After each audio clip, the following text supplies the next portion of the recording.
प्रभात संगीत दिवस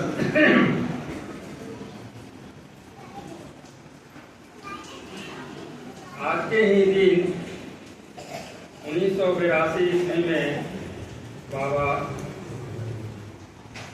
देवघर में प्रभात संगीत देना शुरू किए थे।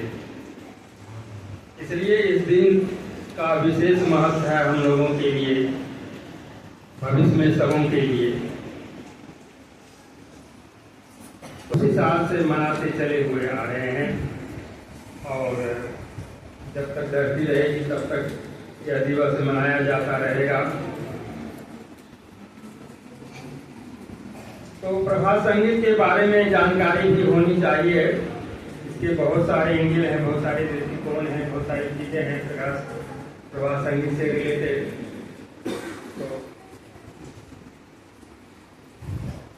तो संक्षेप में उसकी चर्चा करेंगे। पहले तो है कि प्रभात संगीत, बाबा जो प्रभात संगीत ये जो संगीत ये बाबा इसको प्रभात संगीत क्यों बोलते हैं, क्यों बोलते हैं, क्यों बोल सकते हैं, क्यों बोलना चाहिए? इसका दो कारण है। एक तो कारण सीधा है कि चूंकि इसे प्रभात रंजन सरकार ने दिया है, इसलिए इसको हम प्रभात संगीत बोल सकते हैं। जिस तरह से रविंद्रनाथ जी ने जो संगीत दिया उसको हम रविंद्र संगीत बोलते हैं। इस तर्ज पर इसे भी हम प्रभात संगीत बोलेंगे।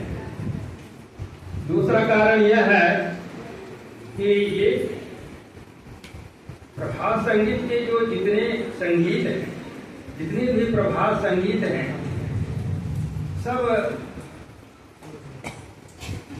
मनुष्य के जीवन में एक उत्साह लाता है, अज्ञानता रूपी अंधकार को दूर करता है, दुर्गुण रूपी अंधकार को दूर करके उसके जीवन में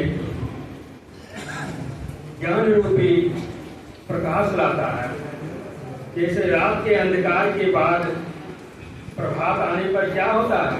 उजाला होता है।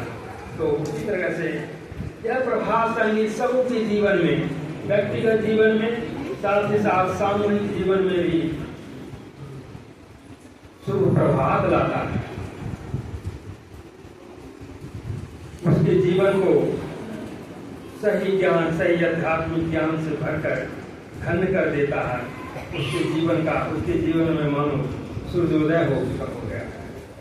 तो इसलिए भी हम इसे प्रभात संगीत बोल सकते हैं। संगीत के बारे में बाबा बताए हैं। वैसे तो हम गीत होने से संगीत भी बोल देते हैं, लेकिन बाबा ऐसा बताए हैं कि संगीत किसको बोलते हैं? जब कोई व्यक्ति या व्यक्ति समूह गीत गाता है और उसके साथ नृत्य करता है, साथ ही साथ म्यूजिकल इंस्ट्रूमेंट भी बजता है, तब उसे हम कहते हैं संगीत का प्रोग्राम चल रहा है, संगीत हो रहा है। तब इसे संगीत असल मीनिंग में बोलते हैं। जैसा कि पहले भी बताया, आप लोग जानते हैं, आप लोग बहुत कुछ जानते हैं।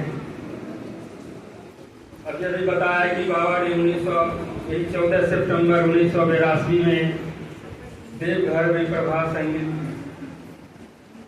की शुरुआत की थी और पहला गान था, सब जानते हैं, बंधु है निये चलो। और फिर तिलजला में इसकी समाप्ति की थी उन्होंने।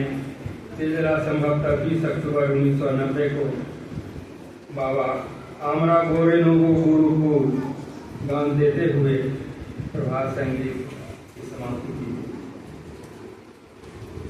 तो इतने छोटी सी अवधि में उन्होंने 5018 प्रभात संगीत दिया। यह एक बहुत आश्चर्यजनक चीज है। और इसमें भी ऐसा नहीं है कि वो ये 8 साल केवल प्रभात संगीत ही देते रहे।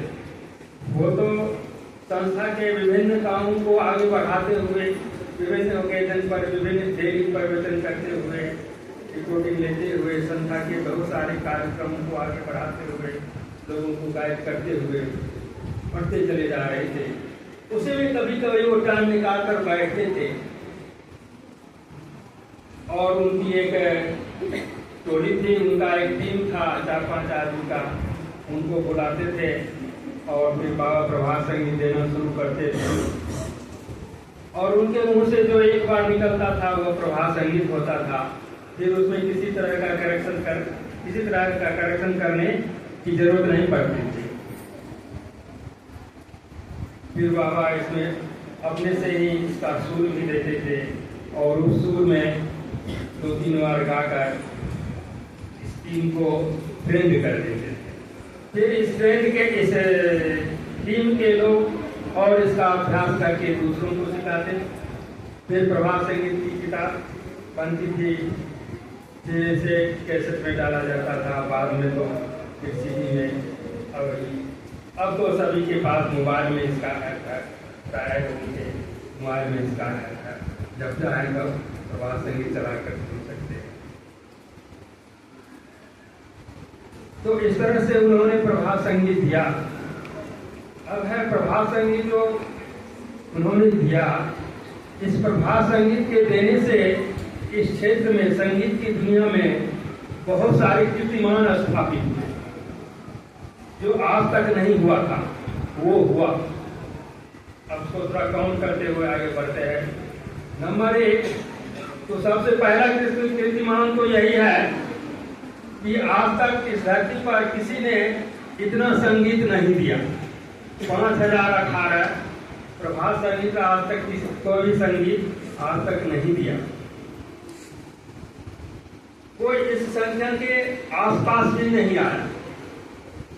रविंद्रनाथ जी जो अपने पूरे जीवन में जो गीत दिए, जिसको हम रविंद्र संगीत बोलते हैं, उनकी संख्या प्राय 3000 है, जो उनके पूरे जीवन की कमाई है, जिन पर उनको नोबेल पुरस्कार मिला।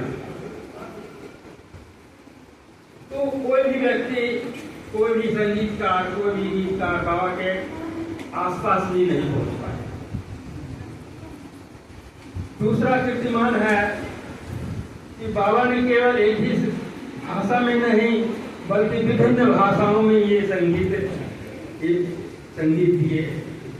आप जानते ही हैं, बांग्ला, हिंदी, उर्दू, संस्कृत, इंग्लिश, मैथिली, मंगली, 7-8 लैंग्वेज में उन्होंने ये गीत दिया। इस क्षेत्र में भी एक कीर्तिमान स्थापित होता है। आज तक किसी ने इतनी भाषा में संगीत नहीं दिया। यह दूसरा कीर्तिमान हुआ। तीसरा कीर्तिमान यह है कि प्राय क्या होता है, लोग गीत देते हैं लेकिन उसका सुर देने वाला कोई दूसरा होता है। लेकिन बाबा के साथ, इस प्रभात संगीत के साथ वैसा नहीं है। बाबा ने ही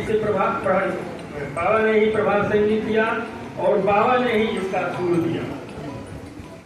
यह भी एक पहली चीज है इस दुनिया में, ऐसा कभी नहीं हुआ था। सुर से संबंधित और बातें हैं कि बाबा तो दुनिया के सारे सुर में प्रभात संगीत दिए, कोई भी सुर बाकी नहीं रहा।